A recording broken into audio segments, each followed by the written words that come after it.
Olá! Estamos em meio às eleições municipais de 2024. Por isso, na edição de hoje falaremos sobre a relação entre o direito digital e a política com o advogado Rafael Chaya. Seja bem-vindo, Rafael. Eu agradeço o convite, muito obrigado.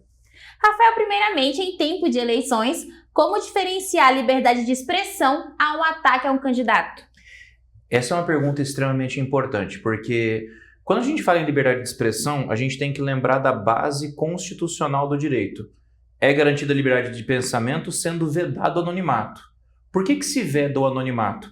Porque você é responsável por aquilo que você fala. Então você pode usar a sua liberdade de expressão para trazer opiniões, para trazer críticas, sugestões, mas você não pode extrapolar o limite do direito do próximo. Então eu não posso, por exemplo, usar a liberdade de expressão para difamar, caluniar, para injuriar, para discriminar. Então o que diferencia basicamente a liberdade de expressão de um ataque a um candidato é exatamente o teor e a intenção da mensagem. Se você discorda de um candidato ou se você propõe um debate no campo das ideias, isso é válido. Agora, a partir do momento que você começa a trazer discursos com a única intenção de diminuir ou difamar ou ofender alguém, aí você já está extrapolando um pouco a liberdade de expressão. Os veículos jornalísticos seguem a definição de liberdade de expressão na editoria de política? Existe um campo bem tênue aqui que a gente precisa observar. Existem as matérias jornalísticas, que por sua própria natureza têm como dever informar, e existem os colunistas de opinião. Então a gente tem que diferenciar bem o papel de cada um. Aquele que traz a sua opinião, o articulista de opinião, ele é o responsável pelo que ele fala. Então ele pode, de repente, trazer uma visão que pode parecer um pouco mais enviesada, e não tem nada de errado com isso. Porque sendo no campo da opinião, ele pode trazer o ponto de vista dele. Agora, quando a gente fala de matéria jornalística, aí é preciso manter um certo distanciamento e fazer uma descrição objetiva dos fatos. Nesses casos, a gente não percebe o enviesamento. Ocorre o fato é reportado. Pronto. Rafael, a internet pode ser considerada território livre para se debater política? Então, ela é um território necessário para o debate da política. Se você pega, por exemplo, a partir do artigo 7º do Marco Civil da Internet, que é a Lei 12.965, ele fala claramente que a internet ela é necessária para o exercício da cidadania. E o exercício da cidadania a gente sabe que não termina ali no momento do voto. A cidadania existe no momento em que você se reúne e você discute os problemas da sociedade, você discute as gestões que estão sendo realizadas, as decisões que estão sendo tomadas. Então, quando a gente fala de território livre para discutir política, é a discussão no campo da pluralidade e diversidade de ideias, mas permitindo que essa pluralidade e essa diversidade possam conviver de forma harmônica. O problema que nós percebemos é que já existe uma parcela muito significativa que abraçou uma polarização e que não quer discutir, quer estar certo. Então, nesse momento, a gente percebe aqueles abusos que a gente mencionou. A pessoa não entra no debate para discutir uma ideia, a pessoa não entra no debate para trazer uma sugestão, a pessoa entra para tumultuar, a pessoa entra para ofender, a pessoa entra para xingar. Nesse momento, o que a gente tem que fazer? Temos que criar um regulamento. Não precisa, o regulamento já existe. Nós já temos Código Civil, nós já temos Código Penal, nós já temos artigos que tratam de injúria, calúnia, difamação, discriminação, ameaça, perseguição, até bullying a gente já tem no Código Penal.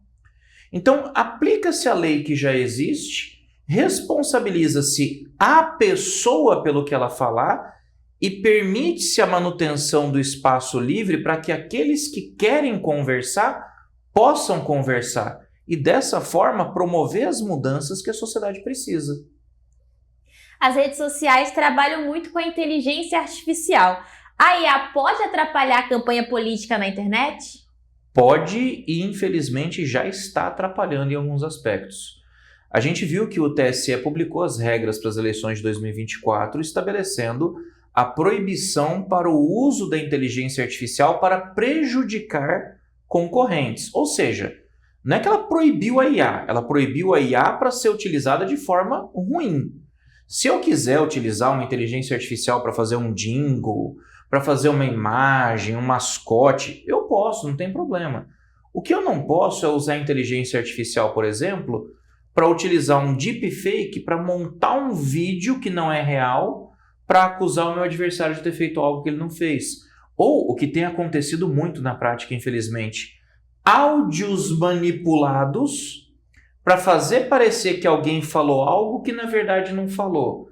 E aí você vê esse material manipulado por esses instrumentos, por esses programas, sendo difundidos em serviços de mensageria. WhatsApp, Telegram. Então não estão jogando, por exemplo, nas próprias redes sociais, porque na rede social você derruba. Mas no WhatsApp, ele viraliza. Então as pessoas têm de estar atentas para checar fontes. Receber um áudio estranho de alguém falando alguma coisa, vai pesquisar para ver se aquilo procede, antes de sair compartilhando. Porque se você recebe algo, ouve e já compartilha logo de cara, você vai estar ajudando essa informação falsa a ser proliferada. Doutor, o meio digital é uma porta aberta para as fraudes eletrônicas? Ah, demais. Aliás, um dado até curioso, a gente registrou, acho que foi a Secretaria Pública de São Paulo, ela registrou uma queda no número de furtos e roubos, mas um aumento exponencial de fraudes eletrônicas.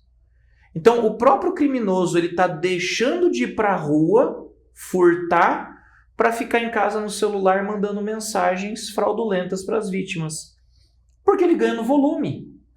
Ele pode disparar a mesma mensagem fraudulenta, ele pode disparar para 200, 300, 400 pessoas. Se meia dúzia acreditar e cair no golpe, ele já está no lucro. Então ele ganha pelo número de vítimas. Os números de fraudes eletrônicas nos últimos tempos explodiu exponencialmente. Foi inclusive objeto de uma obra que nós publicamos agora no começo do ano. Hoje você tem golpes envolvendo Pix, você tem golpe de falso empréstimo, você tem golpe do falso precatório, você tem golpe de venda falsa por redes sociais, você tem golpe do empréstimo consignado, você tem o golpe do Pix por engano. Então, assim, a gente poderia listar aqui uns 20 golpes diferentes, todos com origem no direito digital. E aí é curioso a gente notar que a maioria desses golpes miram especialmente aposentados e pensionistas. Porque são aquelas pessoas mais velhas, que não são tão versadas com a tecnologia, então que acabam sendo mais hipossuficientes, acabam sendo o alvo ideal. Então a gente precisa começar a trabalhar uma cultura de segurança e de letramento digital para que as pessoas sejam capazes de elas, preventivamente, perceberem a fraude quando ela acontece. Não sair clicando em qualquer link que recebe, não sair acessando qualquer site que encontra, tomar cuidado de repente com uma ligação que você recebe, porque até central telefônica agora, eles estão conseguindo imitar com direito à gravação. Você recebe uma ligação. Ah, foi aprovada a sua compra de R$4.000. Para contestar, fique na linha. Pô, peraí, como assim? Eles usam o medo como um gatilho para motivar uma ação impensada.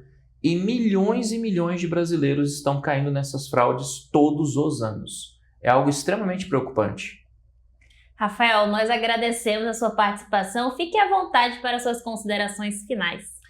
Pessoal, quando a gente fala de internet, a gente precisa ter a consciência de que ela é uma extensão da nossa vida. Então, muitos dos nossos hábitos do dia a dia têm de ser levados também para o digital. No nosso dia a dia, a gente não ofende as pessoas, a gente não difama as pessoas. No nosso dia a dia, a gente não espalha boatos. No nosso dia a dia, nós tomamos cuidados e medidas de segurança. A gente precisa levar isso também para o digital. Não é porque você está muitas vezes por trás de um avatar ou por trás de uma conta que você acha que na internet não vai dar nada. A internet é uma mera extensão da nossa vida. Muitas responsabilidades podem recair para ações mal praticadas no ambiente digital.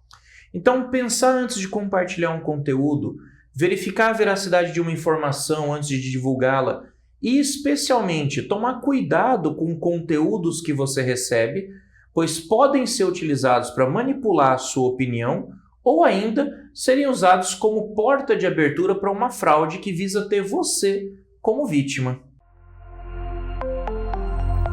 Tadeu1noticias.com. A notícia no seu celular.